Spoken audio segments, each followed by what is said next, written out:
21 जून 1953 के एक गर्म तरीन दिन कराची के पिंटोज नर्सिंग होम में पैदा होने वाली इस बच्ची को वालिद ने पिंकी और वालिदा ने बेबी का इब्तदाई नाम दिया। ये बच्ची जुल्फिकार अली भुट्टो और बेगम नुसरत भुट्टो की लाडली बेटी मोहतरमा बेनजीर भुट्टो थी।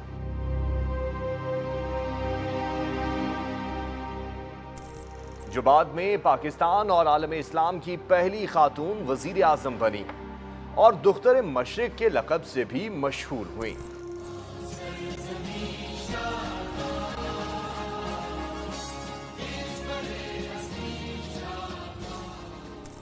उनका शुमार जनूबी एशिया की इंतहाई बाअसर कायदीन में भी किया गया है।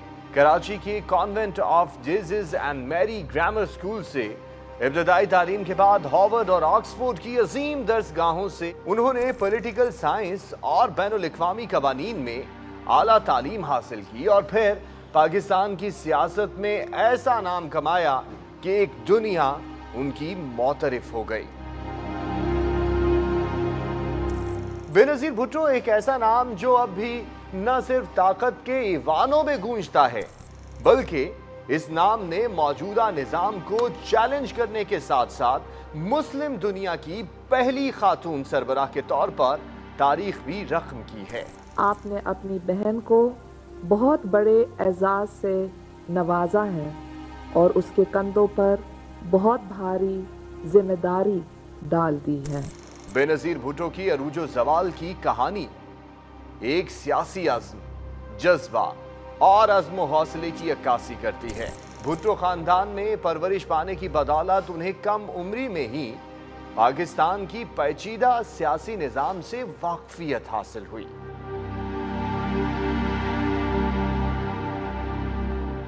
बाप जुल्फिकार अली भुट्टो ने भी दोनों बेटों के बजाय लाडली बेटी को ही अपना सियासी जानशीन करार दिया और उनकी सियासी तरबियत भी की।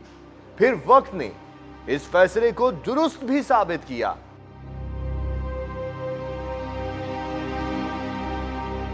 उनकी जहानत और अज़्म व हिम्मत उनकी जवानी से ही वाज़ेह थी, लेकिन उनकी तकदीर बहुत जल्द एक ज्यादा तारीक मोड़ से मुतासिर होने वाली थी। 1977 में पाकिस्तान का सियासी मंजरनामा उस वक्त तब्दील हो गया जब जनरल ज़िया-उल हक की क़यादत में फ़ौजी बगावत ने बेनज़ीर के वालिद जुल्फ़िकार अली भुट्टो को इक़्तिदार से हटाया और उन्हें एक नाकर्दा जुर्म में फांसी की सज़ा दे दी।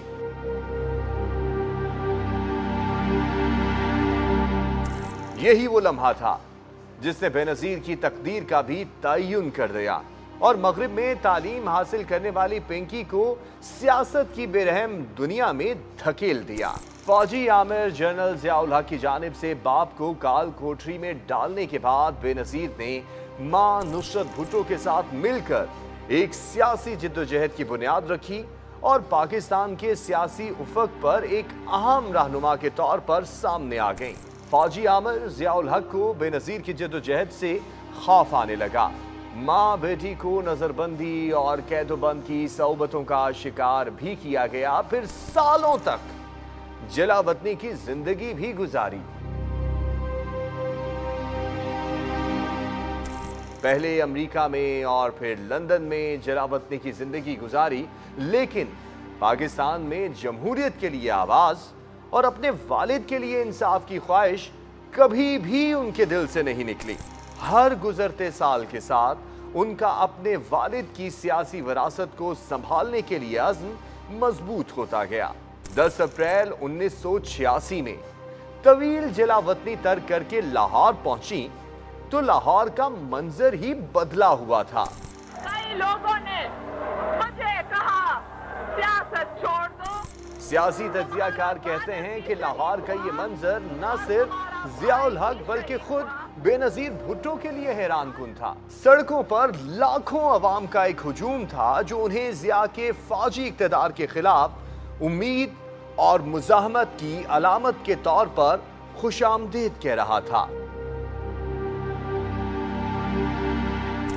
लाहौर एयरपोर्ट से मीनारे पाकिस्तान तक बेनज़ीर भुट्टो का सफर तकरीबन 10 घंटे पर मुहित रहा اور اس طرح وہ کسی سیاسی قائد کا ایک منفرد اور یادگار سفر بھی بن گیا۔ بے نظیر بھٹو 1987 میں نواب شاہ کی سیاسی شخصیت حاکم علی زرداری کے بیٹے آصف علی زرداری سے رشتہ ازدواج میں منسلک ہو گئیں۔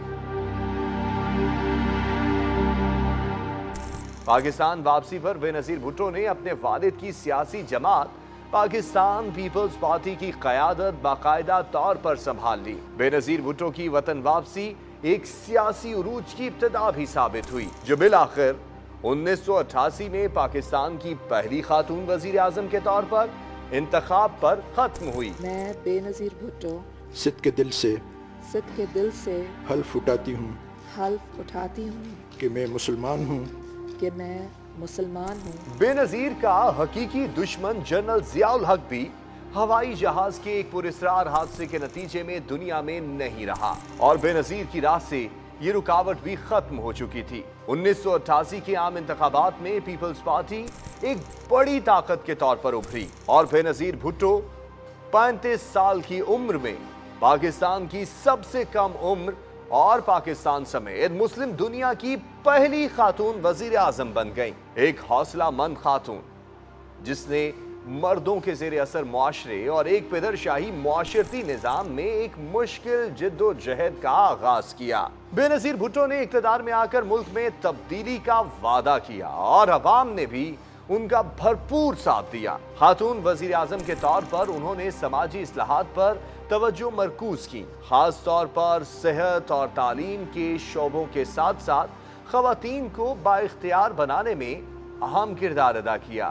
ان کا قیادتی انداز تو بہت متحرک تھا، اپنے سیاسی مخالفین سے بھی عزت و احترام کے دائرے میں پیش آنا ان کا ہی خاصہ تھا، لیکن ان کا دور اقتدار سیاسی مخالفین کی ریشہ دوانیوں کے ساتھ بدعنوانی کے الزامات اور عدم استحکام سے بھی دوچار رہا۔ اپنی ابتدائی کامیابیوں کے باوجود بے نظیر کے سیاسی کریئر میں تیزی سے زوال آیا۔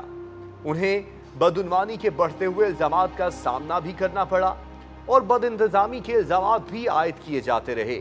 یوں 1990 میں انہیں اس وقت کے صدر غلام اسحاق خان نے نااہلی، بد انتظامی اور کرپشن کے الزامات میں عہدے سے برطرف کر دیا۔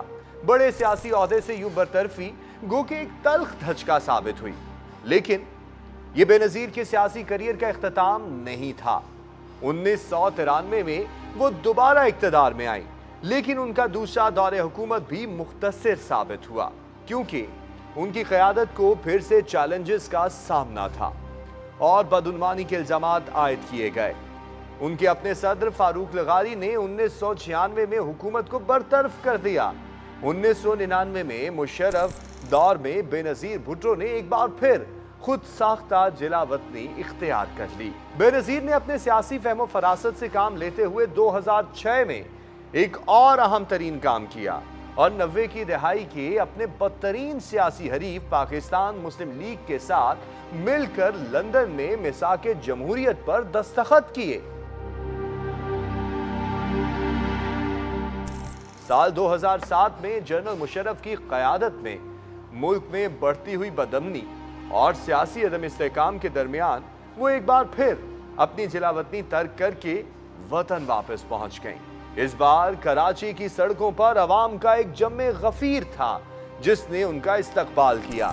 تاہم کراچی میں شاہراہ فیصل کے علاقے کارساز کے قریب ان کے قافلے پر دہشت گرد حملہ ہوا۔ وہ خود تو بال بال بچ گئیں، لیکن پی پی کے 100 سے زائد کارکن جان سے ہاتھ دھو بیٹھے۔ تاہم بے نظیر بھٹو نے کسی بھی خطرے کو پس پش ڈالتے ہوئے اگلے الیکشن کے لیے اپنی سیاسی مہم جاری رکھی۔ بے نظیر کی پاکستان واپسی کو امید اور خطرے دونوں کا سامنا تھا۔ انہیں ان خطرات کا بخوبی اندازہ بھی تھا، پھر بھی وہ ایک بحران کا شکار ملک میں جمہوریت کو پروان چڑھانے کا مشن لیے ثابت قدم رہی۔ 27 دسمبر 2007 کو بے نظیر بھٹو کو راولپنڈی کے کمپنی باغ، جو کہ لیاقت باغ کے نام سے مشہور ہے، ریلی کے دوران ایک سنگین حملے میں بے دردی سے قتل کیا گیا۔ کے لیے کام کرنے چاہتا ہے، آؤ اور ہمارا ساتھ دو۔ ان کی موت نے پاکستان और दुनिया भर में हलचल मचा के रख दी।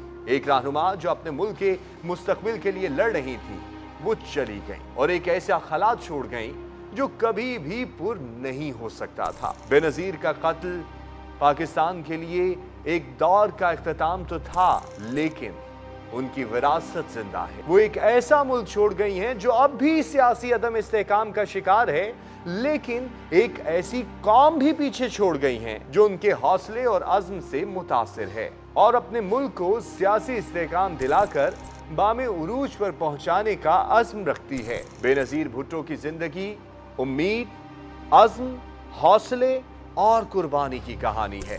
उन्होंने रुकावटें तोड़ी, रिवायात को चैलेंज किया और नाकाबिले तसव्वुर मुश्किलात का सामना किया। वो लोगों के लिए उम्मीद की अलामत बनी रही। वो सिर्फ एक सियासी रहनुमा नहीं थी, बल्कि एक आइकन थी जिन्होंने तारीख का रुख बदल के रख दिया। बेनजीर भुट्टो का उरूज और जवाल सिर्फ एक औरत की कहानी नहीं है, ये एक कौम की कहानी है। वो हमेशा इस रहनुमा की नाकाबिले तस्खीर रूह से जुड़ी रहेगी, जिसने पाकिस्तान के बेहतर मुस्तकबिल का ख्वाब देखने की जुर्रत की। भुट्टो की पिंकी आज भी अपने कौम के दिलों में जिंदा है। मिल करके इंशाल्लाह हम मुल्क को बहरान से निकालेंगे। आप संभालेंगे, मैं संभालूंगी, आप बचाएंगे, मैं बचाऊंगी।